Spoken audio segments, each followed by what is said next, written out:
people, entertainment, discussion, news. We are we're Moorhead's voice for just discussing, mainly it's discussing. My name's Judah McNeil. I'm here with Jeff Brown, and we are going to talk to Shane Guthrie tonight, who is there's really two people, maybe three, but so far it's mainly just two people that are running, John Nyberg versus Shane Guthrie. And so we wanted to reach out and find out about these guys. As we've been sort of blathering through some of this stuff, we realized we didn't really know a lot about these people. And so it's great that Shane was able to come on. And without further ado, let's bring him on. Oh, but before I do that, I want to introduce my illustrious host, Jeff. Jeff, how you doing?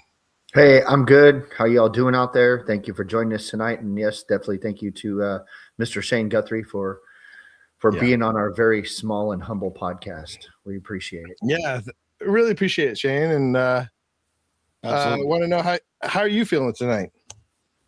Feeling good. Good. How are you feeling about the race? I feel good about it.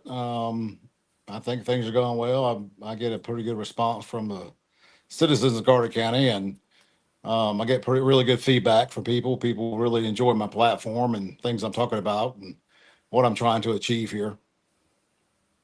Great.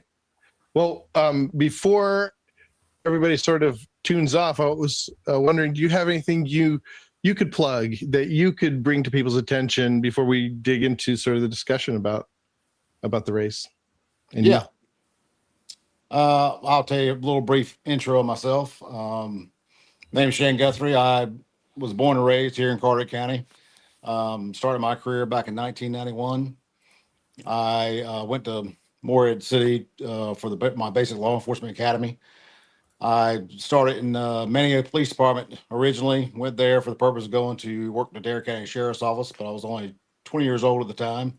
You had to be 21 years old to be a deputy. As soon as I turned 21, I got on with the Dare County Sheriff's Office, and I stayed there for about 2 years. My mother ended up coming down with cancer, so I returned back home to Guthrie County, and I started working with the Beaufort Police Department. I stayed there until I left here and went to Pitt County Sheriff's Office up in Greenville, North Carolina, where I worked there until I retired with 30 years of service. I worked in many different positions at the Sheriff's Office up there, pretty much every position you can work in at a Sheriff's Office.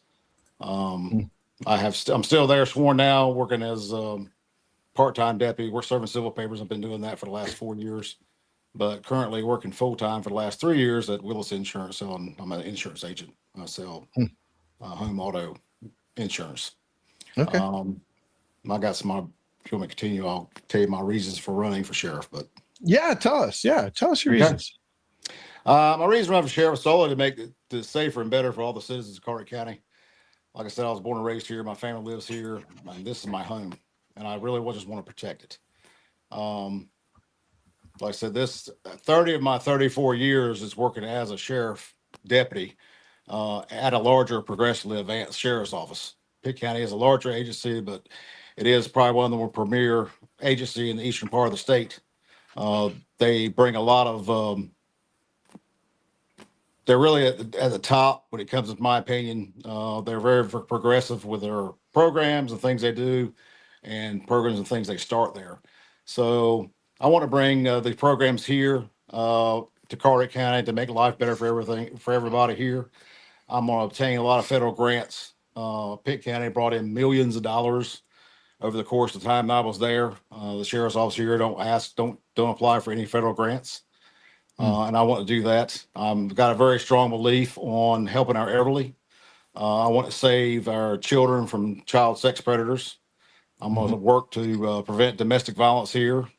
I also want to take a different approach to the drugs that are here. I'm still going to be very actively proactive against drugs and the drug traffickers by using duly sworn deputies to be federally sworn and go after drug traffickers, because federal charges have a lot more teeth to them. But I also want to help the lower level nonviolent drug addicts to get them some resources to get them in rehab, instead of just throwing them in jail and locking away the key. It just becomes a revolving door with them.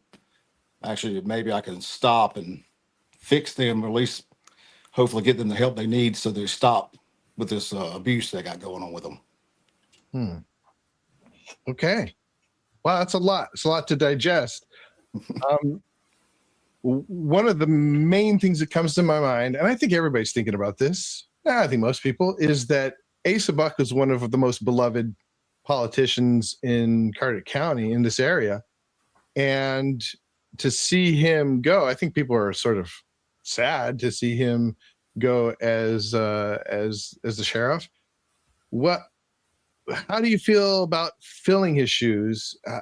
You said some things there that seemed a little negative about his administration. Maybe just a little like you want to change some things. Am I catching a little bit of that? I wouldn't say negative. I mean, I've known Asa for decades. I knew Asa before he worked with sheriff's office. When I was working at Beaufort Police Department, he was actually working Mark's Tire. Back when he was in high school. So I've known Asa forever. I got the utmost respect for Asa.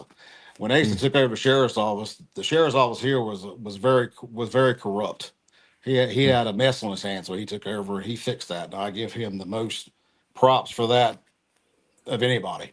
And I think Asa done a good job with what he had. It's not I'm not knocking anything about Asa or what he's done. It's just that I had the ability to work at an agency that was much larger, and they were very progressive in what they did. And they did a lot of advanced programs and things that I learned by being there, that I know things that I want to bring here just to improve it, enhance the sheriff's office here. It's not to knock anything they're doing. It's just to basically go a step above and continue on and make it better. That's all. Kick it to the next level. Yes.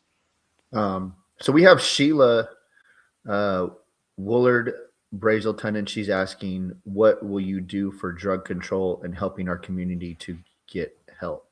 What specifically? All right. Well, the drug control part, that was what I was just talking about a second ago, is I actually, and the reason I say this, I want duly sworn deputies to be federally sworn. One of them will be with an ATF. And the reason I say that is because, like I said, I want them to go after the big drug dealers, the traffickers. And federal charges have a lot more teeth. So when you send somebody to a federal prison, they're there for a long time. They're pretty much gone for years. And you don't get out on good behavior with federal charges. So it has a lot more teeth to it. The other thing I want to try to do is for the people that are coming in our jails, the addicts, the nonviolent people, the low-level criminals, if you want to say. After they're in there for 20, 30 days or so, if they qualify, I want to start working with service providers to get them out of jail and into a rehabilitation center to get them hopefully off drugs. It's not go to home, nothing like that. Go straight from jail, straight to rehab. So I want to try to get them off the drugs so it won't be a revolving door constantly for them, because what we're doing now is not working. All they do is they get out of jail, either they make bond or they serve their time, they get out and they're right back. They're doing the right same thing over and over again. I want to give them the chance and the ability to take them out of jail, put them into a rehab, straight from jail, straight to rehab, to give them that chance to hopefully recover from it and never go back to drugs again. Will it work for everybody? No. They've got to want it. It's going to be, it's usually about a 30% success rate. The way I look at it, if you save one life, that's success to me. But realistically, it's about a 30% success rate. But that's still 3 out of 10. That's still pretty success. Good. So I'm good with that. I'll still do 3 out of 10 all day long. If I can stop 3 people from going back to drugs, I'll keep doing 3 out of 10, and eventually we'll catch up.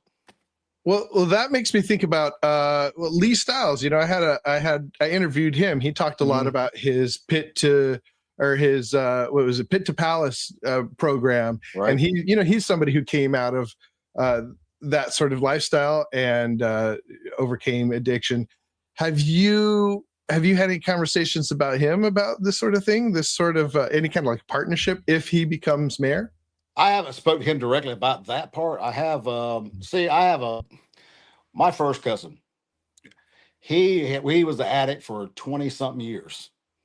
And today he is working with a company to help other addicts get out of that. There is life after addiction, and I know it's possible and true. And I'll tell you a story. And this happened when I was working up Pitt County. And this is near and dear to my heart. there was this case I worked back when I was working major crimes. I had this case where one of my assigned duties was to go after all the metal theft cases. We were having a rash of criminals going in buildings. They're ripping everything, pretty much weren't tied down when it come to metal. They were stealing out. I mean, metal prices went up. It got very high. So they were stealing everything they possibly could. So I went out pretty strongly. I had this kid who caught on. Of course, you got to use your ID and get your picture taken when you sell the metal to recycling places. Well, he got his 19-year-old girlfriend, got her hooked on heroin. He had her put it in her name. So I went and picked her up and interviewed her, and I was about that close to setting her free. And I started taking her home, or I actually take her home. I was going to go drop her off, and she started lying to me about where to drop her off. And then I realized this girl is messed up. I'm not going to do that because it's not going to do her any good. So I went and arrested her. I went and put her in jail. And a few weeks later, her mother called me. And after her mother called me, she says, "Look, I'm trying to get my daughter some help. I want to get her rehab." She says, "But I can't make the bond. Can you help me with the bond?" I said, "Absolutely." I said, "But here's the deal. You work it out, have it ready. When you have her ready to go in rehab, I will call the DA's office, have the bond reduced down to nothing. But it has to go from jail straight to rehab." She says, "Deal." It took her another week or two to get it worked out. She called me up, so I'll have her go in on Friday. I said, "Well, that's the day I'll have the bond reduced." I got it worked out. She went and picked her up on that Friday. She took her and put her in rehab. A year later, I was going through the car wash with my patrol car. This girl walks up to me, hugs my neck, and looks at me and says, "Thank you for saving my life." It was that same girl. Now that touched my heart.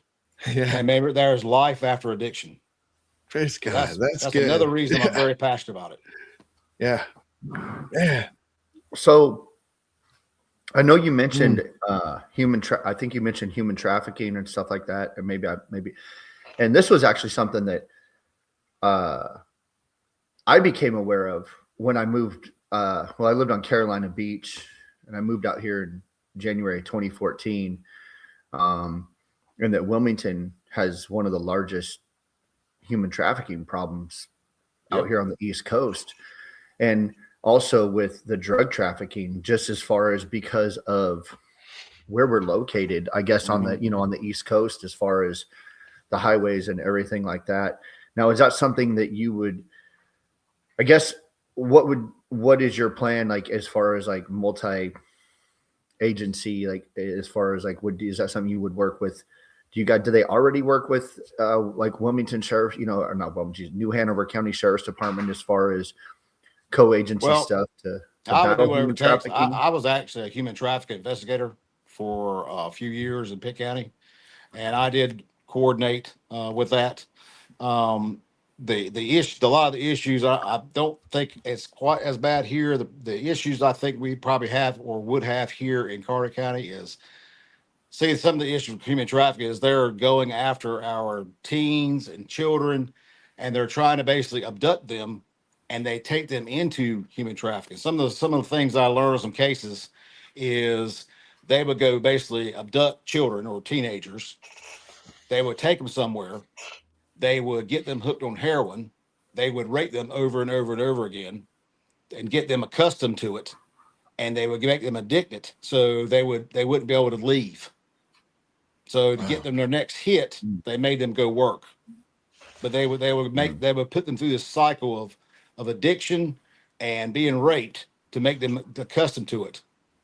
And then locked them in. They just locked them in a house. I saw one house that was down in Florida, and it was in a very nice neighborhood. It was like a multi-million-dollar house. They had several of these girls locked in this house, and that's what they were doing. They were forcing heroin on them, getting them addicted, and they were raping. Yeah, there's some evil in this world.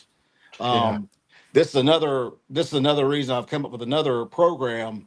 And I'll tell you, I'm a Christian man. I'm a godly man, and I believe that the good Lord in heaven has led me to run for sheriff. That's one of the reasons I'm running for sheriff.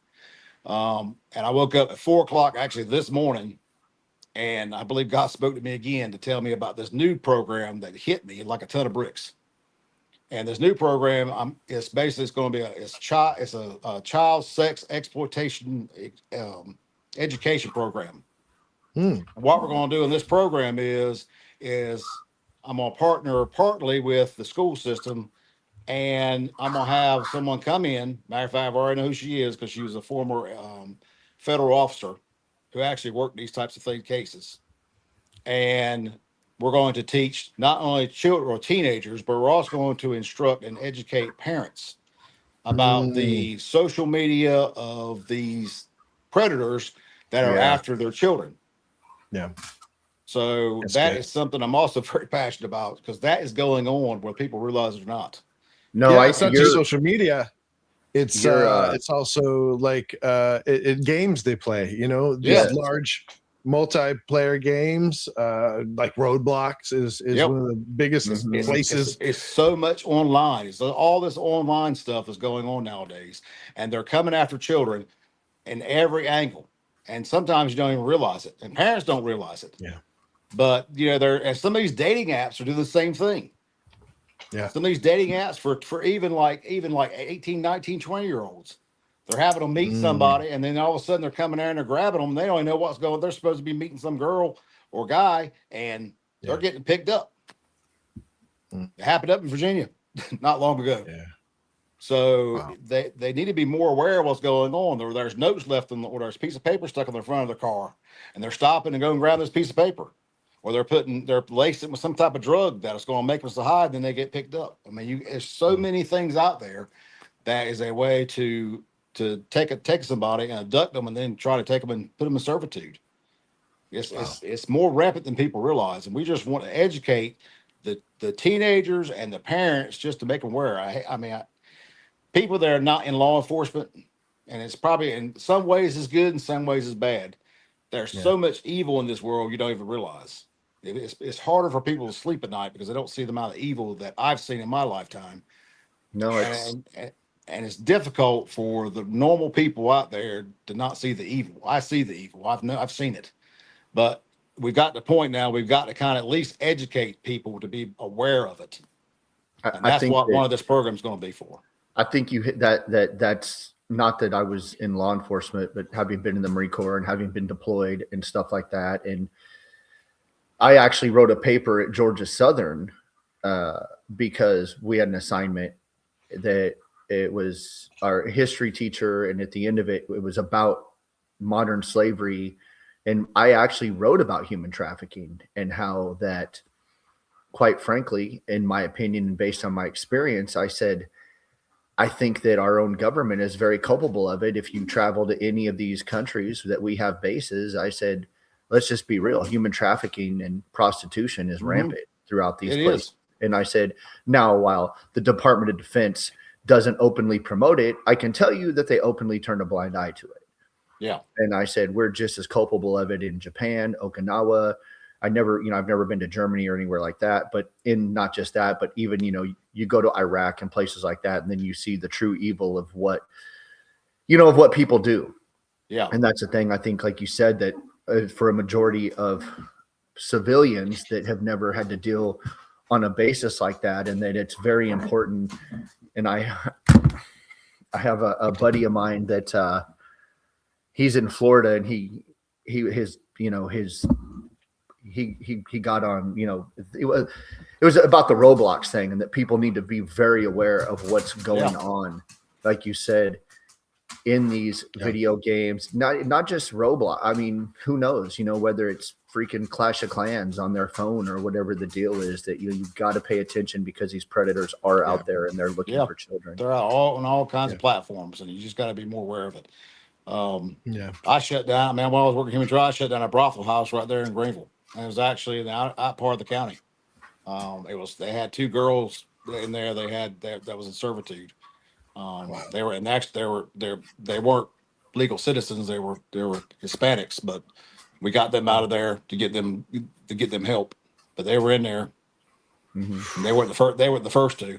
So, kind of actually that you brought that up. I have actually a question about that. And I have an uncle who's been in law enforcement. He's retired 35 years, and him and I have these conversations. And being that you're going to be, that you're running for sheriff, and how do you feel about? I mean, if you're the sheriff, if you're a sheriff, what would your message be to deputies? Because my question is where, we've got, obviously you have your sanctuary cities and you have sanctuary administrators, which blows my mind as to how you can be a law enforcement administrator, whether it's a sheriff or a chief of police, and openly say, well, we're not going to enforce federal laws because that's not our job. Well, I understand that, no, being a sheriff, you're not a ICE agent or you're not border patrol, but you're still law enforcement where, if you, let's let him answer. We're running low on time. So we right. gotta, yeah. Well, I don't think we have that problem around in Carter County, but as far as if in this state, we can't, and there's actually a state law in the books that any sheriff in this state cannot deny an ICE detainer. So as far as jail, if somebody comes in there, they put a ICE detainer, we have to hold them for ICE anyway. So they have to be held because that's actually state law. And interfering with any federal law enforcement officer enforcing federal law is against the law. So I'm definitely not going to be violating any federal law if they come here and they're operating within their parameters. Now, unless they call for help, for assistance, for something, we're going to go. I mean, if it's a problem, we're going to go in there and we're going to assist them. That's just the way it is. But we're not going to.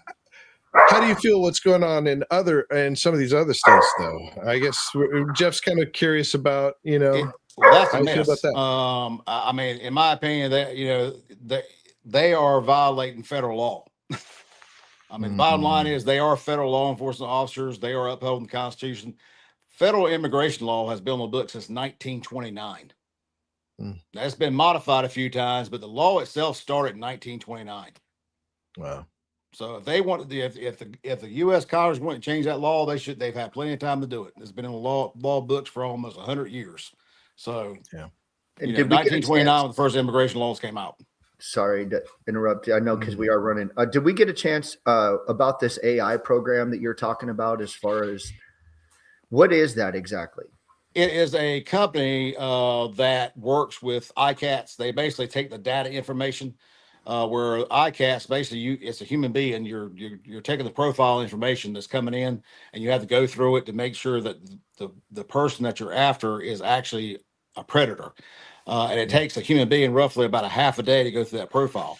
Well, the artificial intelligence software is taking that same information and it actually goes through it in seconds. So this company that I'm going to partner with, they like I said, it goes through it in seconds. They found 18 predators in the first week they started. And they're getting, hundreds of different profiles comes in per day. Is that already registered sex offenders? No. We're not talking about sex offenders. These are people that's online that's searching for kids. Okay. So let me get this straight. So this is like a program that runs locally? No. And no, it's because sex predators, it's not just looking for somebody that's in Carter County. These sex predators, they'll come from out of state. If they find a child in Carter County, they'll come from out of state trying to get the kid. It's anybody searching for a child in our area. It don't matter where they're coming from. They could be in California for all we know. But searching in our area. What does that mean, searching in our area, I guess? That's searching for children in a specific area. Oh, so like putting in Morehead City, putting in Beaufort, search query terms that have to do with location. The ICAT system is run by the SBI. So you're a partnership with the SBI. So it coordinates with a State Bureau of Investigation. So it's like a task force that you're part of. It's like the sheriff's office now. It's not just the sheriff's office doing it. The sheriff's office is Morehead City. I'm not sure how many other PDs in the county is doing it. But it's the SBI, Morehead City, and the sheriff's office I know of is in that partnership. And maybe some other PDs in here. I'm not exactly sure, but I know those three are part of that. And the numbers that my opponent's given out is all three of those of the 30 that they're talking about they've arrested, and whatever the time that they said they've been doing it. All three of them is actually part of those arrests. It ain't just one particular agency. What it is it's an AI program that scans online. Well, it scans the data coming in from ICATs. See, it works in conjunction with ICATs. Okay. And for those of us like me who don't know what ICAT is, what is ICAT? It's international. It's an international child. It's one of them down days. Sorry. Yeah, it's one of those days. It's been a long month, 2 months. Yeah. International Child Against wow, I've had a day. Trafficking? I'm sorry. Yeah, Yeah. Is it the Hang on. let me look it up. I guess ICAT is like stands for a lot of different things. Yeah, it's dealing with child sex predators is what it's for. Okay. It's search for child sex predators. Hang on. I'm talking about some of the other things. Here we go. I'm looking it Yeah, up. I know. Well, this says this is different. This says it's integrating communications and assessment and tactics. That's law enforcement. No. It must be something else. No. This is the Internet Crimes Against Children Task Force. Yes, maybe? Internet Crimes Against Children Task Force. Correct. Yeah. Okay. Well, that helps. But I mean, I guess I meant less. What is it like? How does it work? It's just search. I can't tell all the details. Like a database. It's searching for data. It's searching through different profiles, looking for as predators are searching for kids online. It's basically taking that data and looking, because you got to go through the data. You got to go through the profiles to see if they are specifically looking for a child. Yeah. And then you have to kind of act like you're the child, so to speak. Well, in some ways, I could see how it'd be better to use an AI, program to do that, since it would feel, I mean, it's got to feel gross and awkward for a human to do that and to go through and sort of, AI has no feelings, can go through, but I guess I would worry about sort of, I'm sure you get plenty of pushback about, some scary things that could happen with AI getting involved with task force. It just basically gives you the information you need to know to look for a specific person, because it's like the first part of it. Okay, this person is giving you all the indicators that this is a person looking for a child. Then it's your job. Like throws a flag. Yes, basically. They'll throw a flag or something. Okay. Is it interesting? It goes through, and that's what I'm saying. So it's it's almost like a catch a predator kind of thing. Is it someone that's just continuously how does it differentiate, I guess? Well, it's the system's program to look for certain specific words or indicators or things that they're actually looking for, in a profile. I mean, I didn't write the program, so I mean, I don't know, but it's I know there's specific things that they're searching for with a child predator, and indicators like if they're looking for and then trying to match, and then they're trying to actually meet the child, because that's what they're doing. They're trying to talk to a child long enough to eventually try to meet that child. So basically, if instead of meeting the child, we want them to come meet us. Yeah, because they don't know they're meeting us. So it does it quickly, and it does it like less. It doesn't have feelings. Yeah, so it does it efficiently. Now, what I've heard is that, from what I've heard from Nyberg, or what I've gleaned, is that he is running specifically to continue the buck sort of ways, but also to keep you from instituting this program. Is that right? I don't know about keeping me from instituting anything. I know. I mean, he hasn't really had much of a platform. I mean, that he's stated. I mean, he says he's pretty much going to run things as Buck has been running them. Just kind of wants to be Buck too. Yeah, I mean, there's many things I want to do. Like, for instance, I want to put an AED in all the patrol cars. AED is the automated defibrillators, which is used for cardiac arrest patients. That's a big thing I want to do. That helps our elderly. We got a lot of elderly people who live in Carter County. We started this program in 2015 in Pitt County.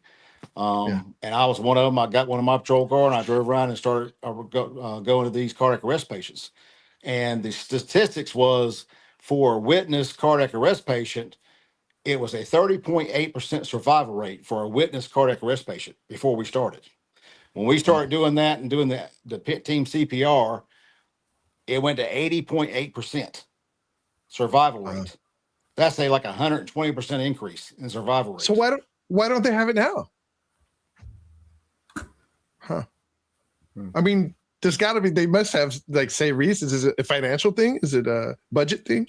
We, in Pitt County, we got every single one of our AEDs with federal grant money. The county taxpayers did not pay $1 for any of our AEDs. Cape Carteret got every one of their AEDs and every one of their patrol cars with grant money. I'm going to file for grant money. Matter of fact, one of my first hires is going to be a grant writer.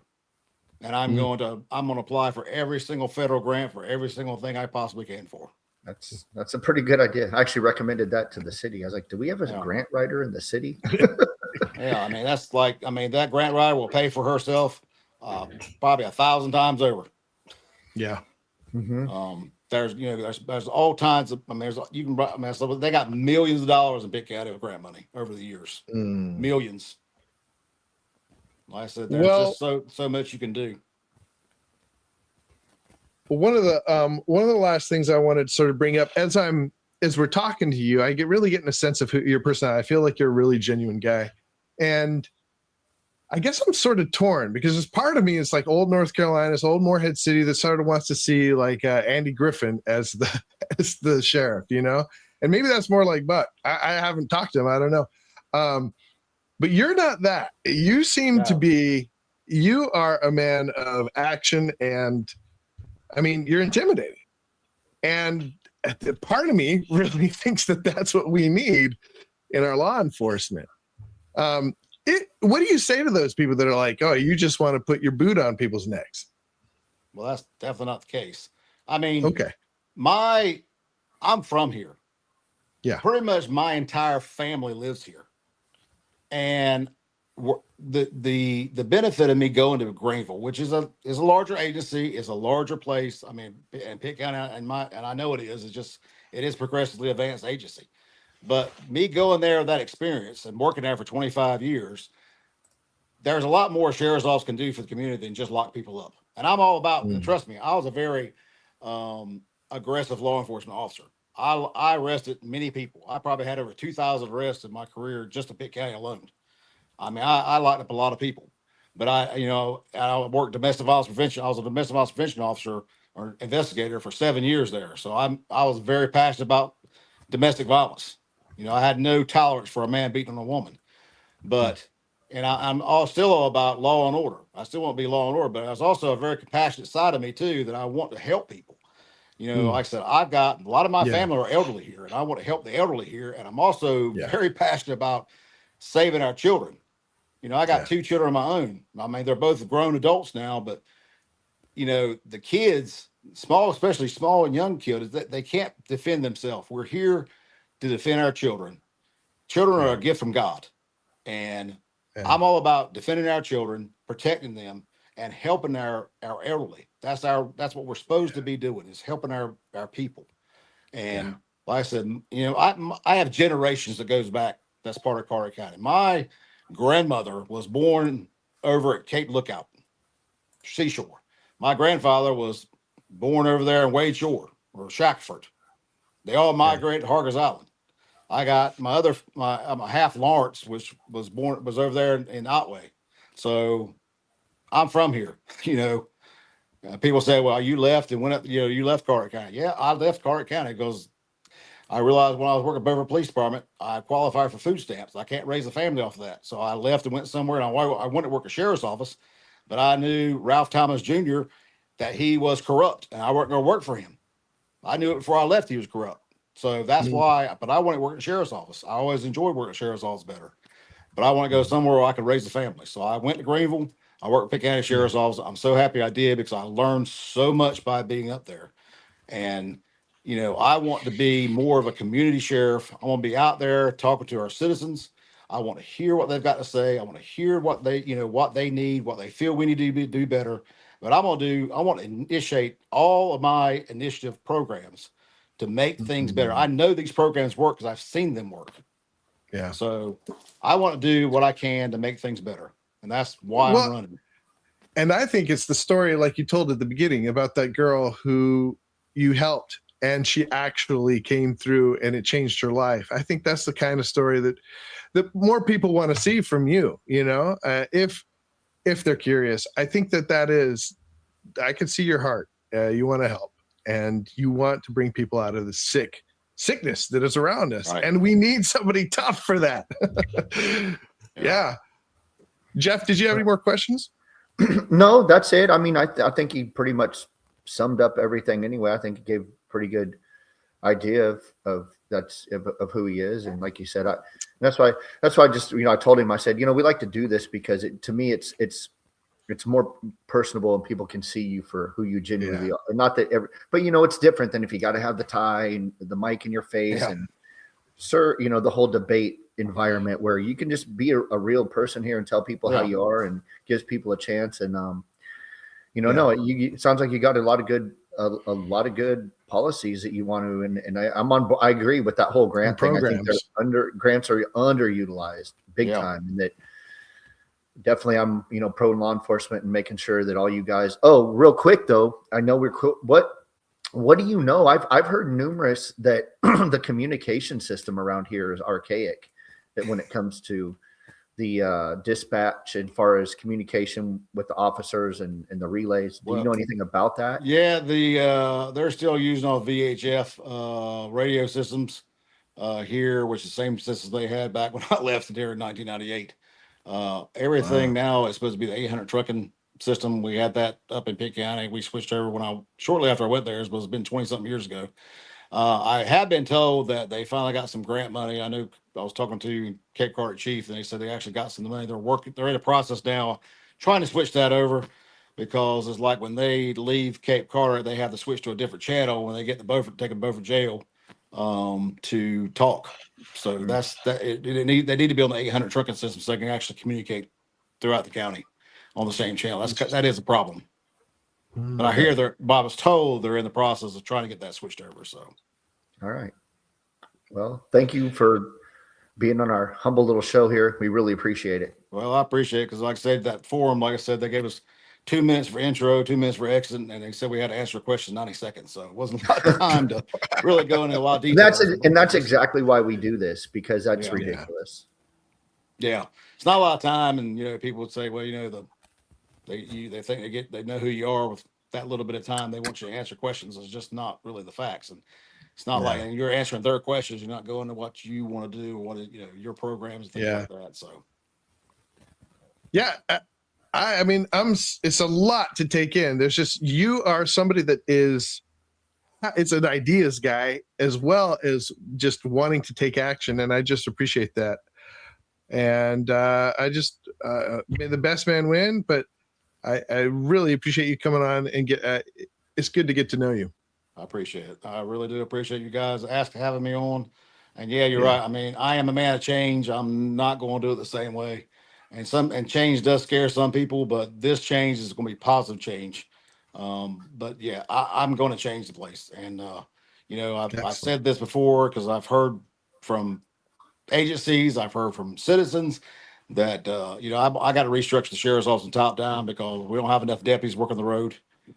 There's a lot of areas of the county that's going without deputies in the areas, and that's a problem. So I've got to fix that. So.